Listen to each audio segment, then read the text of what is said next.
Estamos aqui com um projeto explorando o Espiritismo, a minha relação com o mundo. Estamos realizando nosso primeiro mês, cujo macro tema chama-se Planejamento Encarnatório. Na semana passada falamos sobre o objetivo da encarnação e hoje nós vamos falar sobre o planejamento da minha encarnação. Olha que legal! Na semana passada, quando falávamos do objetivo da encarnação, então, concluímos que o objetivo da encarnação é o despertar da inteligência, né? E exploramos ali a inteligência intelectual e a inteligência moral. Pois bem, quando então decide-se que chegou a hora de você vir, a espiritualidade maior planeja a sua vinda, né? Então, existem espíritos já aperfeiçoados, né? Desenvolvidos moralmente, com as suas inteligências já despertadas e desenvolvidas, que trabalham no plano espiritual para isso, voltados ao planejamento encarnatório daqueles que vão vir. Por quê? Porque quando a gente tem um objetivo de despertar a nossa inteligência, como falamos na semana passada, o despertar dessa inteligência é a compreensão da lei da vida, né? E a integração com ela. Eu compreendo pela inteligência intelectual e eu me integro pela inteligência moral, pela sabedoria de colocar em prática a minha inteligência. Pois bem, então Deus não pega a gente e coloca nas trajetórias com a matéria, pela encarnação, pela sorte, né? Nós que somos ignorantes planejamos o alcance das nossas metas e dos nossos objetivos, né? Imagine então a inteligência suprema. Então o que acontece? Deus elege espíritos que são preparados para isso, para que eles atuem no plano espiritual em benefício do sucesso do objetivo da encarnação. Então esses espíritos planejam a nossa encarnação para favorecer esse despertar da inteligência que está sendo proposto. Porque a lei da vida, a lei natural da vida, a lei divina, é muito ampla, né? Para um espírito que vem da simplicidade e ignorância, ela é muito complexa. São vários fatores que precisam ser compreendidos, aprofundados, experimentados, para que haja integração. Então, em uma única encarnação, não é possível a gente despertar toda a inteligência que nós precisamos despertar. E aí, na semana passada, eu expliquei justamente que é por isso que vivenciamos diversas encarnações, porque cada trajetória na matéria me dá contextos e cenários diferenciados que despertam as minhas inteligências, né? Então, no planejamento encarnatório, a espiritualidade maior parte do próximo passo que você está pronto para dar. Qual é de toda a lei, de tudo que se tem que aprender? O que essa pessoa já aprendeu até aqui, esse espírito? O que ele já traz na bagagem compreendido? A partir do que ele já traz, qual o próximo passo que ele consegue dar? Porque a inteligência não tem ingenuidade. A inteligência desenvolvida não cria uma expectativa fora da realidade, né? A Bárbara vai aprender aquilo que ela nem está pronta. A lei do progresso tem uma ordem, né? Em que um passo se dá por vez.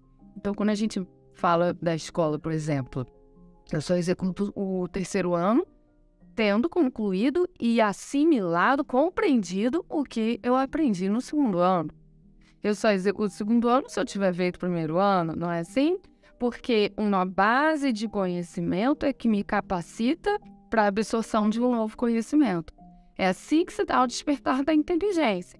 Então, no planejamento encarnatório, a espiritualidade avalia o que esse espírito já traz e qual o próximo passo que ele já está pronto para dar nesse despertar da inteligência.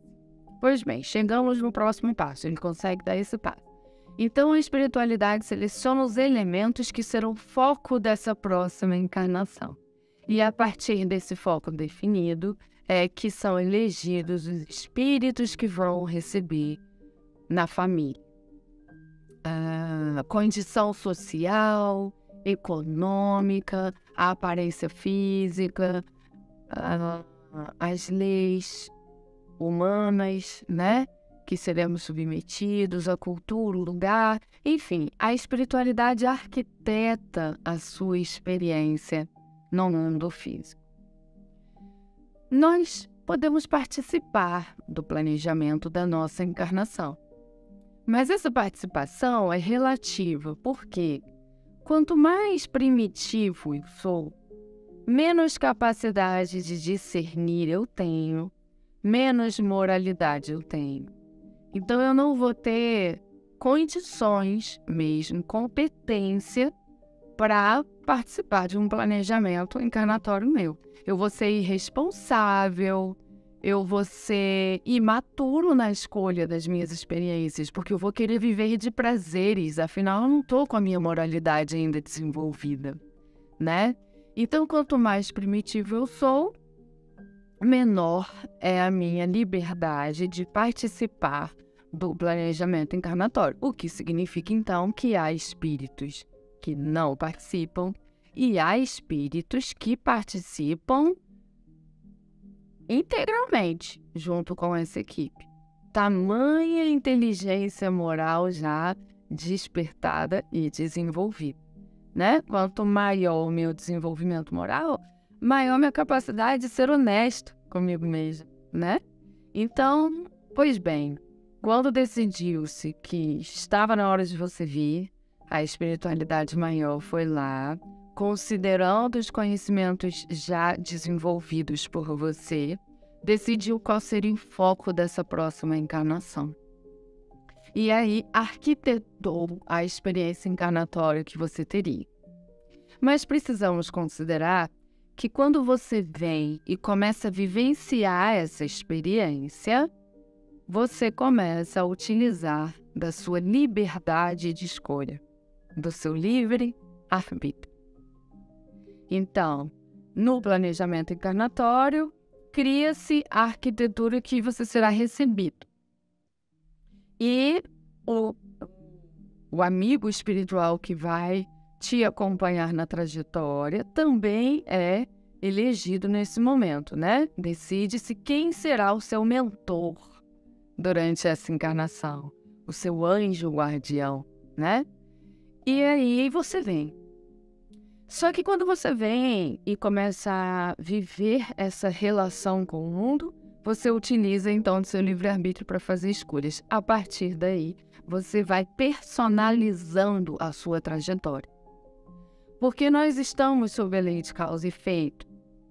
Nós vamos explorar isso mais para frente, daqui a algumas semanas. Quando você está sob a lei de causa e efeito, aquilo que você escolhe gera um efeito. E você vive o efeito. Você é responsável pelo efeito. E isso é legal, porque o efeito é que nos ensina sobre como a lei divina funciona. Né? E a gente vai vendo, nossa, porque que realmente a vida na matéria contribui com o despertar da nossa inteligência. Porque quando eu vou interagindo e escolhendo como que eu vou agir, o que eu vou fazer e eu gero efeitos, os efeitos me direcionam se eu estou indo integrado, coerente com a lei de amor ou se eu estou ferindo a lei de amor. Os efeitos me sinalizam. Os efeitos me fazem refletir e dar continuidade ao despertar da minha inteligência, né? Então, nós não temos o destino traçado. A nossa trajetória não está toda definida. A arquitetura que nos recebe, o campo que iremos atuar, as permissões que nos serão dadas, os caminhos que não serão abertos, os caminhos que serão abertos, tudo isso é decidido pela espiritualidade para favorecer o desenvolvimento que eu me propus nesta encarnação. Mas o que eu vou viver no dia a dia vai depender muito das minhas escolhas. Então, é como se a gente vivenciasse o processo da encarnação como uma subida numa árvore. Quando a gente olha para uma árvore, por baixo, a gente vê nitidamente o tronco, né? Então tá muito claro, o caminho é esse, para eu subir na árvore. E aí eu começo a vir. Aí chega um momento que começam as ramificações dos galhos. Eu preciso fazer escolhas. Eu vou por esse tronco, por esse galho, eu subo para cá. Se eu decido vir para cá, abrem-se outras ramificações. Aí eu tenho que fazer outras escolhas, eu venho para cá, eu venho para cá. Essa responsabilidade é minha. E aí quando eu escolho a ramificação que eu vou, eu vivo os efeitos dessa ramificação, né? Então se eu vou por um galho que tem milho, eu não vou encontrar batata. Se eu vou por um galho que tem maçã, eu não vou encontrar laranja, né? Como o efeito me ensina, então, eu queria maçã, encontrei laranja. Aí eu busco caminho para corrigir o rumo, né? Como é que eu consigo sair de onde eu tô para chegar no caminho que eu realmente queria estar? E a espiritualidade me ajuda. Então, a espiritualidade fez o seu planejamento, arquitetou as oportunidades que você teria. Você veio e começou a fazer escolhas. E à medida que você foi fazendo escolhas, você foi vivendo o efeito das suas escolhas. E hoje você está nesse lugar. Mas Deus não te solta no mundo e viva o efeito das suas escolhas, porque a encarnação há um objetivo, que é o despertar da sua inteligência. Então, o seu mentor, te acompanhando, vai identificando as necessidades de correção de rumo. E ele vai te influenciando sobre o assunto. Ele não te obriga, ele não pode fazer escolha por você, porque senão não é o despertar da inteligência, né?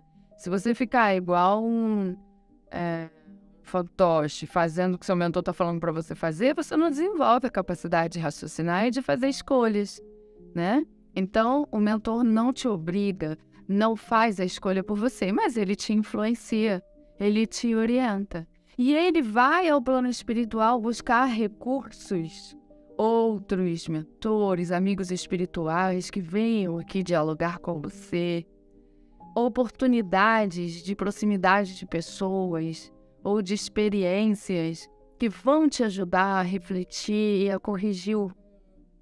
Eles lutam muito para que a gente consiga alcançar o objetivo da nossa trajetória. A gente vai explorar muito essa nossa relação com o mundo durante todos os programas, né, que vão vir semanas à frente. E aí a gente vai entender como é que é isso no dia a dia, eu fazendo escolhas e me desviando de onde eu deveria estar indo, e a espiritualidade atuando para tentar corrigir. Mas ainda assim, a responsabilidade é minha, então pode acontecer das minhas escolhas me distanciarem dos meus amigos espirituais, mas isso a gente vai explorar algumas semanas à frente, quando a gente entrar mais no tema da minha relação com o mundo, né? O que é importante a gente entender hoje, e que é a proposta do tema, quando a gente fala do planejamento da minha vida, é entender que nada é por acaso. Nada é por acaso. A sua aparência não é por acaso. A sua família, a sua história de como você nasceu, o hospital, o dia, a hora, a condição psíquica e emocional daqueles que te receberam, a sua condição física, orgânica, com o seu organismo, suas predisposições, suas facilidades, seus talentos, a lei que você foi inserida quando veio, a cultura, o lugar, enfim, nada por acaso. Tudo que a vida te apresenta vem com um convite para você cumprir com o objetivo da encarnação, que frisamos tanto na semana passada. Então, procure olhar para a sua vida com seriedade, olhar para os elementos que fazem parte da sua vida. As portas que se abriram, as portas que não se abriram, as pessoas que se apresentam na sua trajetória, as que se ausentam na sua trajetória. Se assista a partir dessa relação encarnatória, porque ela veio com um objetivo. E para cumprir esse objetivo, houve uma dedicação imensa da espiritualidade maior em arquitetar um melhor contexto e o melhor cenário para o atingimento do objetivo da sua encarnação. Então, quando você se vitimiza ou quando você se sente privilegiado, você está patrocinando um desequilíbrio na sua mente, na relação com a lei de amor. Porque a lei natural da vida é boa e é justa com todos.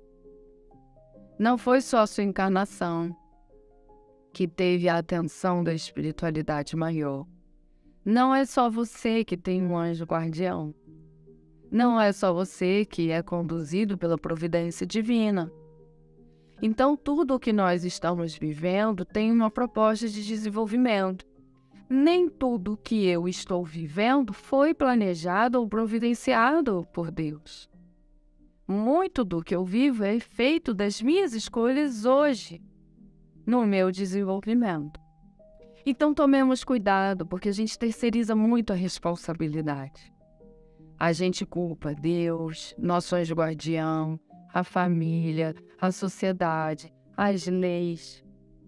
Mas toda essa experiência que a gente vive, na verdade, vem nos apresentar para nós mesmos e nos mostrar onde estamos maduros e desenvolvidos e temos, portanto, condições de contribuir, de agir com a lei de amor, utilizando da nossa inteligência, e nos mostrar também onde precisamos nos desenvolver. E aí, quando a gente tem a consciência do objetivo da encarnação e de que o que eu vivo não é por acaso, a condição em que eu vim, né, o processo educativo que eu fui inserido, tudo isso não é por acaso, tem uma fidelidade com o objetivo da minha encarnação, eu começo a ver sentido nas experiências que eu vivencio e eu começo a fazer escolhas com um maior raciocínio. Porque eu me reconheço como responsável pelos efeitos das escolhas que eu vou fazer. Então, concluindo o tema de hoje, que fala sobre o planejamento da minha encarnação, voltaremos semana que vem, dando continuidade ao entendimento do macro tema desse mês, né, que é o planejamento encarnatório, falando sobre por que a minha família é a minha família.